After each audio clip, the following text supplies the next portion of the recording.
I'm James from Open the Box Games. And I'm Ian from Open Box Games Jr. and the Dice Tower. Tonight we're going to take a look at a game now on Kickstarter. It's called Oh My Gods by Tim Blank and Gameworthy Labs. You can check them out at gameworthylabs.com. Let's take a look. Oh My Gods is a basic deduction game for 3 to 5 players. It plays very quickly, it's family friendly, the artwork is a very nice cartoony vector graphic style, kind of pops. And it's very simple to set up, play, and quite portable. So let's have a look at how it plays. To set the stage for gameplay, we're on Mount Olympus, and someone has stolen Zeus's lightning. We've got to figure out who and be the first one to do it without revealing too much information to our opponents and letting them take the prize. To set the game up is quite simple. You take Zeus, set him aside for safekeeping, and you're going to shuffle the remaining cards. Deal a predetermined number of gods face down in the middle of the table, making Mount Olympus. Now these cards are not known to any of the players. They're totally hidden information until you're able to reveal them with abilities. After that, we take Zeus, mix him back into the remaining gods, and deal out another predetermined number of cards to each player, making their hand. Whoever has the Zeus card will reveal Zeus and place them in front of them. That's the start player for the game. There are 3 phases to a player's turn, 2 of which are optional. The first phase is searching for clues, and you can ask the other players, going around to your left, if they have a god of a particular name. But you have to be careful with doing that, because if they reveal that they have that card, all the other players at the table know, and you're giving away valuable information. It can be useful on occasion though, so you have to play the timing right. The next method you can do to hunt for clues is to ask for a specific element or trait. And that's a little bit more secretive because they show you in secret any god that they have that matches that characteristic.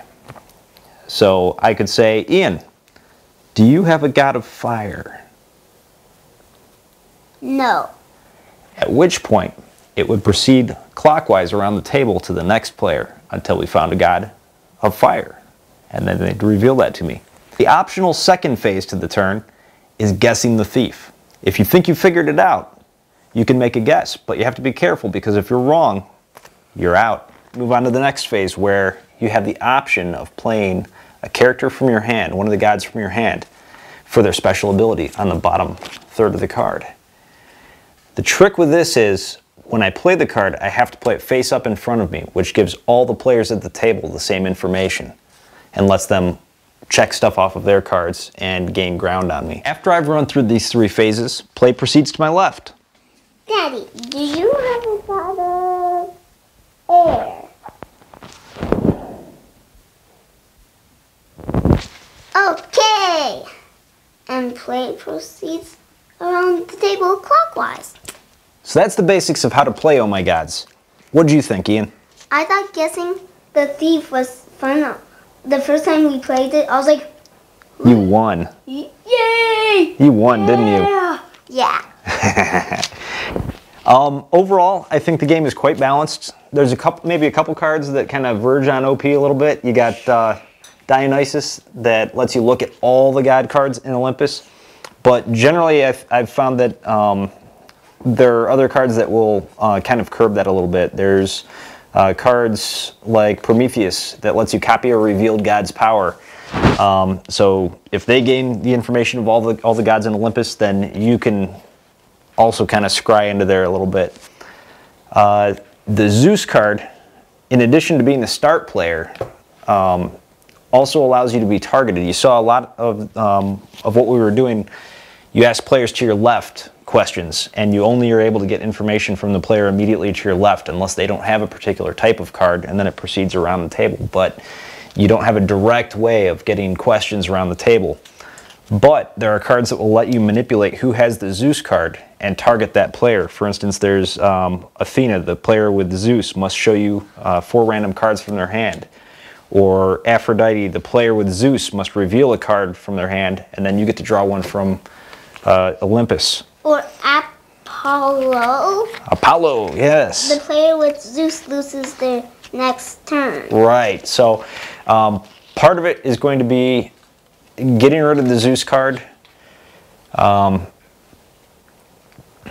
or controlling who has the Zeus card so that you can get the questions where they need to be so you can get enough information to try to make a guess before the other players. So the things we really liked about the game were that it has, first of all, very nice art. The game designer actually did the artwork for the game, and it's a very nice cartoony style. It's family friendly. It's clean. It's, you know, the characters become recognizable quickly to you as you're playing it.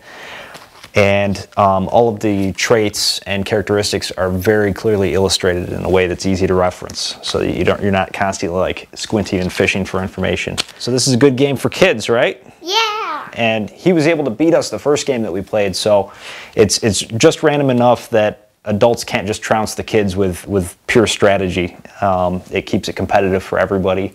So it's a good family game. The art's friendly. The themes, it makes kids curious about the mythology theme, which is kind of cool because it might be a good learning experience. Make them curious about that stuff. And I like the game. You like it? Yeah.